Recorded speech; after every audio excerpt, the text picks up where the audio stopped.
Hello everybody, Ware here. Welcome to this review of the new game Torchlight. This isn't really a review in the traditional sense, as I don't think you can sum up a game with a number. So what I'm going to do is talk about the game. You can watch it on the video and hopefully make a decision for yourself whether it's for you.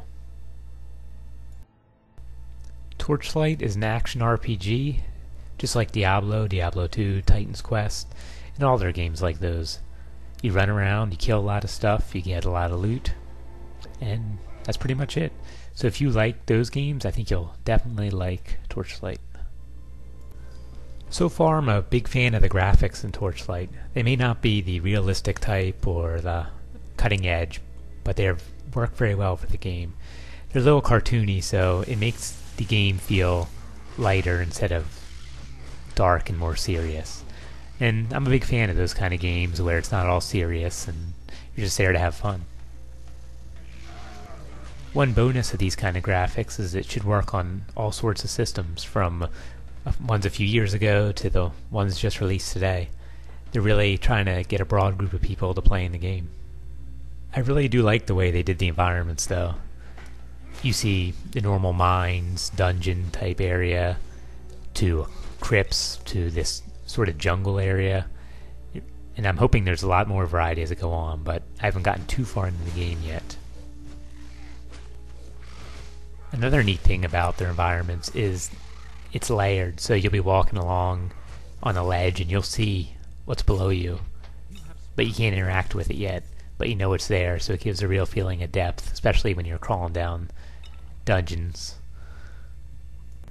So the basic gist of the story is there's a town that started to mine up some magical substance, which of course is evil, it always is, and that's caused corruption and a lot of monsters, so they want you to go down there and figure out what's going on. It has a quest system that you'll be familiar with from other games and moves like World of Warcraft and things like that. You get rewards, but it also sends you down there. So far there's no kill 10 of these, come back, kill 15 of the brown version and come back. Everything happens along the way and hasn't been that frustrating at all yet. Let's talk a little about character customization. There are three basic classes: the Devastator, which I'm playing right now, the Alchemist, and the Vanquisher. The Vanquisher is a ranged sort of character, and I'm not quite sure how to describe the Alchemist. From what I've seen, they do a lot of the magic, which is called Ember, in the game, and they can summon things to help fight. That's probably the next character I'll play. So as you advance in level, you can raise and lower your attributes. You can also choose talents from a skill tree. Again, if you've played World of Warcraft, it's very similar to that. And there's three different trees, so my Devastator has a spiritual tree, the fighting tree, and I forget the other one. But it does allow for some pretty wide customization, which is always good in a game like this, so you'll definitely want to play it again.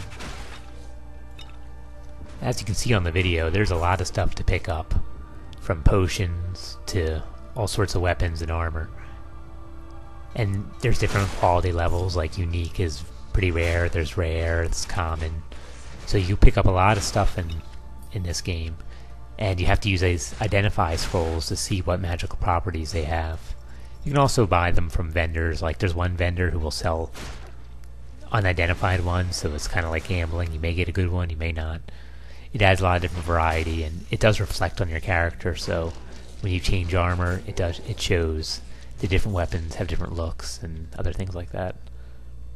Your loot also can be customized. There's a gem system, so you can put gems in items with sockets. There's also a transmutation system. Now I'm not quite sure what this is yet, but it looks like you can combine magical items to make a new item. I haven't got a chance to try it out yet. I'm looking forward to doing it.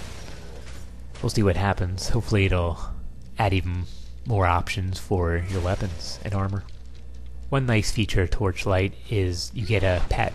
You can choose from either a dog or a cat. I think they both do the same functions, but just different things to look at. Now this just doesn't fight with you. It has an inventory the same size as your own, and if you hit shift and click on loot, it'll go into your pet's inventory. You can also transfer anything over there. And then when you get all full, you can hit a button and he'll run back to the town and sell everything for you, so you don't have to leave the dungeon. You have to wait 30 seconds till he gets back if you want, or you can just go on without him. But that's been a really nice feature so far, is backtracking is always one of the biggest pains in role-playing games in general, I think.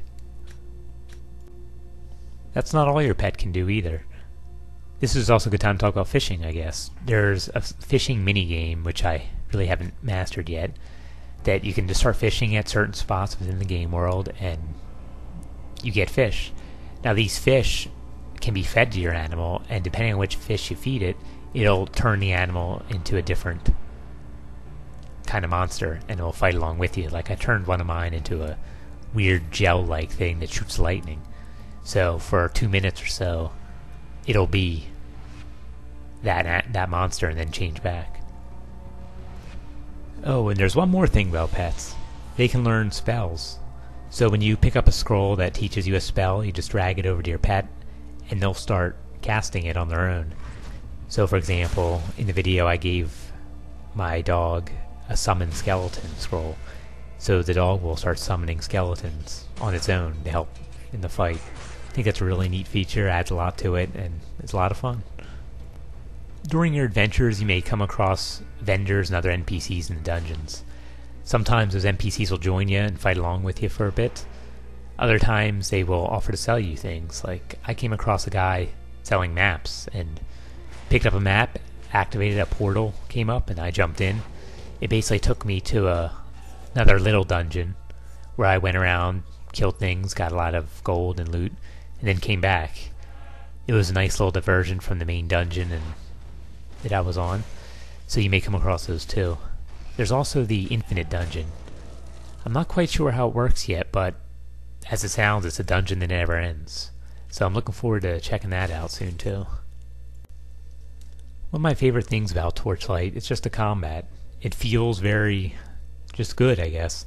When you hit things, they often fly across the room or shatter into pieces. The sound effects are really good, and the lighthearted graphics just make it for an enjoyable combat experience. That's probably the one reason I chose the Devastator first, because there's something about knocking your enemies across the room that just makes the game fun.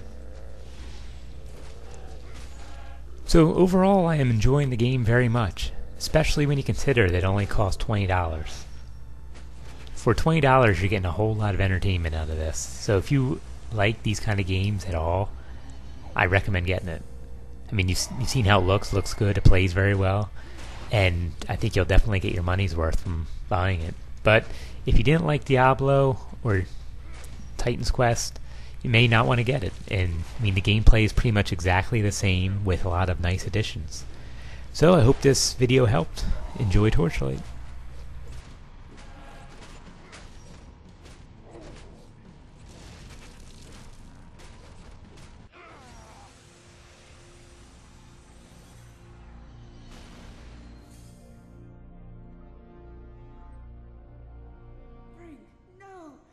What has happened? Alas, my friend. You say this is Ulrich's doing? And his summons was a